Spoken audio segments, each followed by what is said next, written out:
Seb, thanks for coming on. Obviously, we've worked together for a couple of years, and I'm just really keen to get your input on markup and the pricing scenario there. Do you want to just introduce yourself very briefly and who you are? Yeah, I'm happy to be here. So, my name's Sebastian Lewis, entrepreneur, got various business interests across technology, food and beverage, gaming, and been in the tech startup business for over 15 years, crowdfunding, EIS, SEIS, venture capital. Reasonable amount of experience in scaling businesses and obviously using some of these tools like markup. Yeah, so I just thought you're the perfect person to explore this with. I know there's tons of web designers, big and small, that are just a little bit shocked by the sudden change with markup. There's plenty of alternatives, but I kind of talked about in a previous video that nothing was quite as good. I know you had a little dig into the structure of the business, Syros, which is the parent company of the markup tool. Why do you think, as someone that knows software businesses, why would they go from such a generous free tier to this relatively high in the grand scheme of SaaS software pricings? So we've gone from free essentially to $79 a month, right? Yeah. And look, I won't admit to being, knowing everything about Syros. I can see that business has been around a while. It's been pretty well funded. Seen around $150 million of sort of declared funding online, and often it can be far greater than that if there's been other funding rounds that haven't been picked up generally by the internet. So it's been pretty well funded, but there's been, I think the last round I can see sort of 2020. Look, they've got other tools. I think with something like markup or any other SaaS product where you've been offering it for free, I think if we dig into the free products, they were allowing you to mark up 4 to 5 sites for free. And I think you were saying that often if you needed to add another one, you could just easily remove a website before and add it. And essentially, for want of a better phrase, abuse the freemium model, right? And that you were probably never upgrading. And they're obviously aware of that. There's a couple of scenarios. One is that they've gone through huge customer acquisition. They sit on a amazing database now of free customers, and they've taken the view that whilst they bring in a paid for minimum, even at $79 a month, there will be a percentage of those people that will have to sign up, and that obviously presents a huge revenue stream. And I think you've said as well that there is competition, but nowhere near as good. And I think if they're confident behind that, then obviously you'll see conversion rates being pretty good. And look, $79 is a huge markup from free, but you're able to mark up to 5 websites with your clients. If it's a pretty amazing tool, then $79 a month doesn't really represent a giant cost in regards to, the effect it can have on your business. The other alternative, I guess, is that they're just looking plainly at the competition. There isn't anything else out there. They were expecting it to come, it didn't, and therefore, they might as well charge for it because pricing wise, there just isn't any competition.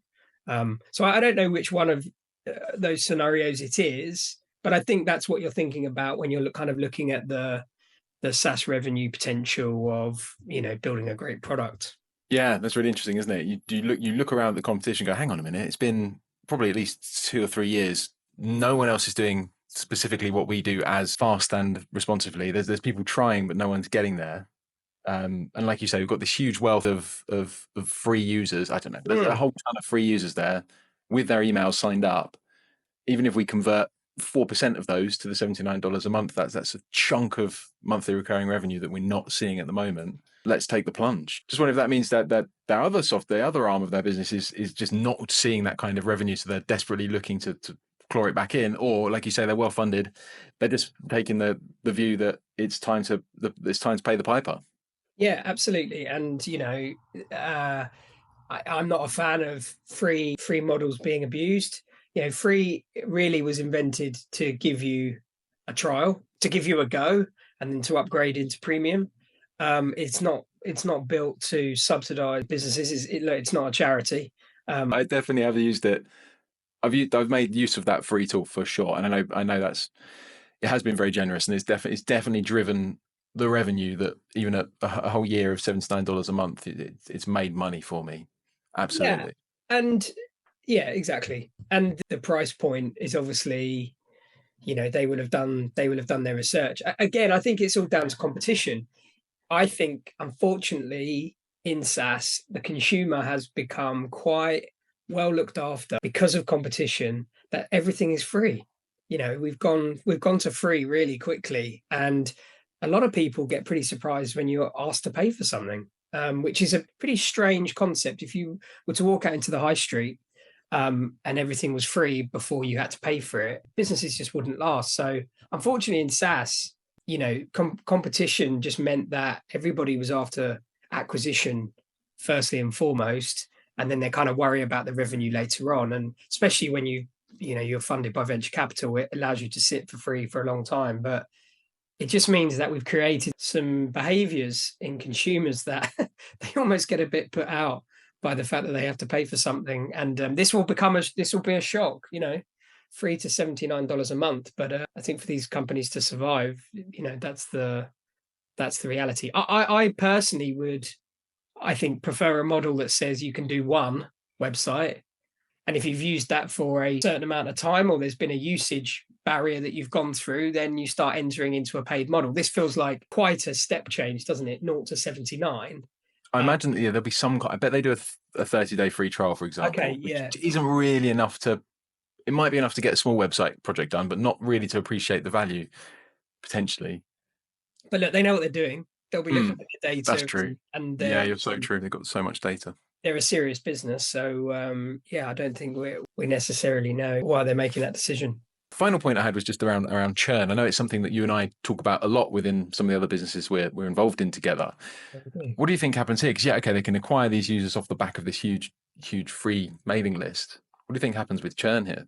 Yeah, well, that's the other end of the scale, right? So everybody pays $79, and now you're feeling very differently about the product than how you used to feel. You've been spending months using it for free, and you've been really enjoying it, and you think it's the best company in the world.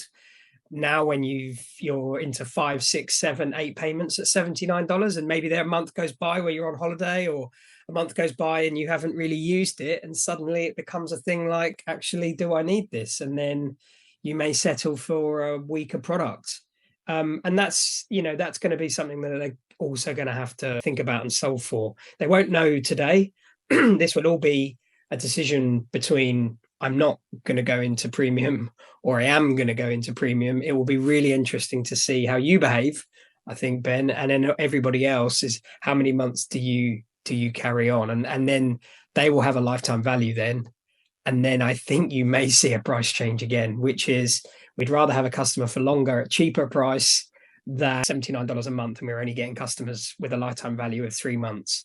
And that's just not good enough. So don't be surprised if we see more changes in something like this. Excellent. Yeah, I'll be watching keenly. And I do think, just based on the last little dig around, that I will end up paying for this, because I've got at least 5 projects on the go at the moment. And I don't really want to go and find a new tool. Nothing I can find is as good. But like you say, yeah, come the summer or come a quiet January, and my mood might be slightly different. That's amazing. Thanks for your insights, Seb. That's really, really interesting. Is there anywhere people should follow you or keep track of your endeavors? You're a LinkedIn man mostly these days? I am a LinkedIn man mostly, yeah. So take a look at some of the companies, obviously, we're working on. Lots of exciting stuff going on, and obviously, which you're working on too. So yeah, take a look on LinkedIn. Cheers, Seb. Speak soon. Thanks.